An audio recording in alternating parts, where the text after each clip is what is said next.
വിശുദ്ധ മർക്കോസ് എഴുതിയ സുവിശേഷം അധ്യായം 11 വാക്യങ്ങൾ 12 മുതൽ 14 വരെയും 20 മുതൽ 26 വരെയും അത്തിവൃക്ഷത്തെ ശപിക്കുന്നു. അടുത്ത ദിവസം അവർ ബഥാനിയായിൽ നിന്ന് വരുമ്പോൾ അവന് വിശക്കുന്നുണ്ടായിരുന്നു. അകലെ തളിരിട്ട് നിൽക്കുന്ന ഒരു അത്തിമരം കണ്ട് അതിലെന്തെങ്കിലും ഉണ്ടാകാമെന്ന് വിചാരിച്ച് അടുത്തു ചെന്നു. എന്നാൽ ഇലകളല്ലാതെ മറ്റൊന്നും കണ്ടില്ല. അത് അത്തിപ്പഴങ്ങളുടെ കാലമല്ലായിരുന്നു. അവൻ പറഞ്ഞു, ആരും ഇനി ഒരിക്കലും നിന്നിൽ നിന്ന് പഴം തിന്നാതിരിക്കട്ടെ. അവന്റെ ശിഷ്യന്മാർ ഇത് കേട്ടു. വിശ്വാസത്തിന്റെ ശക്തി. അവർ രാവിലെ അത്തിമരത്തിന്റെ സമീപത്തുകൂടെ കടന്നു പോകുമ്പോൾ അത് സമൂലം ഉണങ്ങിപ്പോയിരിക്കുന്നത് കണ്ടു. അപ്പോൾ പത്രോസ് അവനെ അനുസ്മരിപ്പിച്ചു, ഗുരു, നോക്കൂ, നീ ശപിച്ച അത്തിമരം ഉണങ്ങിപ്പോയിരിക്കുന്നു. യേശു പ്രതിവചിച്ചു, ദൈവത്തിൽ വിശ്വസിക്കുക.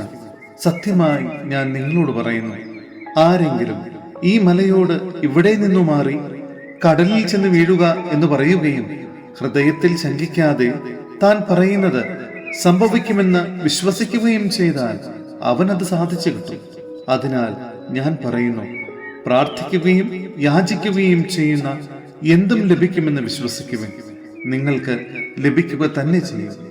നിങ്ങൾ പ്രാർത്ഥിക്കുമ്പോൾ നിങ്ങൾക്ക് ആരോടെങ്കിലും എന്തെങ്കിലും വിരോധമുണ്ടെങ്കിൽ അത് ക്ഷമിക്കുവിൻ. അപ്പോൾ സ്വർഗത്തിലുള്ള നിങ്ങളുടെ പിതാവ് നിങ്ങളുടെ തെറ്റുകൾ ക്ഷമിക്കും. സഹോദരരെ, അപ്പസ്തോല പ്രവർത്തനങ്ങളിൽ നിന്നുള്ള വായന അധ്യായം 3 വാക്യങ്ങൾ 14 മുതൽ 22 വരെ. പത്രോസിന്റെ പ്രസംഗം. പരിശുദ്ധനും നീതിമാനുമായ അവനെ നിങ്ങൾ നിരാകരിച്ചു. പകരം ഒരു കൊലപാതകയെ വിട്ടുകിട്ടാൻ അപേക്ഷിച്ചു. ജീവന്റെ നാഥനെ നിങ്ങൾ വധിച്ചു. എന്നാൽ ദൈവം അവനെ മരിച്ചവരിൽ നിന്ന് ഉയർപ്പിച്ചു.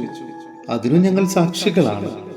അവന്റെ നാമത്തിലുള്ള വിശ്വാസം മൂലം അവന്റെ നാമമാണ് നിങ്ങൾ കാണുകയും അറിയുകയും ചെയ്യുന്ന ഈ മനുഷ്യനെ സുഖപ്പെടുത്തിയത്. അവനിലുള്ള വിശ്വാസമാണ് നിങ്ങളുടെ മുമ്പിൽ വെച്ച് ഈ മനുഷ്യനെ പൂർണ്ണാരോഗ്യം പ്രദാനം ചെയ്തത്. സഹോദരരെ, നിങ്ങളുടെ നേതാക്കളെ പോലെ തന്നെ നിങ്ങളും അജ്ഞത മൂലമാണ് ഇങ്ങനെ പ്രവർത്തിച്ചതെന്ന് എനിക്കറിയാം. എന്നാൽ തന്റെ അഭിഷക്തൻ ഇവയെല്ലാം സഹിക്കണമെന്ന് പ്രവാചകന്മാർ വഴി ദൈവം മുൻകൂട്ടി അരുൾ ചെയ്തത് അവിടുന്ന് ഇങ്ങനെ പൂർത്തിയാക്കി. അതിനാൽ നിങ്ങളുടെ പാപങ്ങൾ മായ്ച്ചു കളയാൻ പശ്ചാത്തപിച്ച് ദൈവത്തിലേക്ക് തിരിയുവിൻ.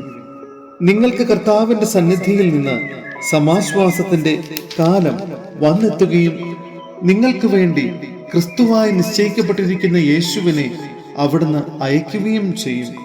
ആദ്യം മുതൽ തന്റെ വിശുദ്ധ പ്രവാചകന്മാർ വഴി ദൈവം അരുൾ ചെയ്തതുപോലെ സകലത്തിന്റെയും പുനഃസ്ഥാപന കാലം വരെ സ്വർഗം അവനെ സ്വീകരിക്കേണ്ടിയിരിക്കുന്നു.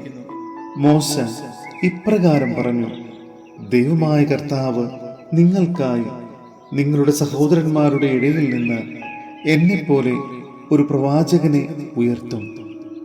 അവൻ നിങ്ങളോട് പറയുന്നതെല്ലാം നിങ്ങൾ കേൾക്കണം.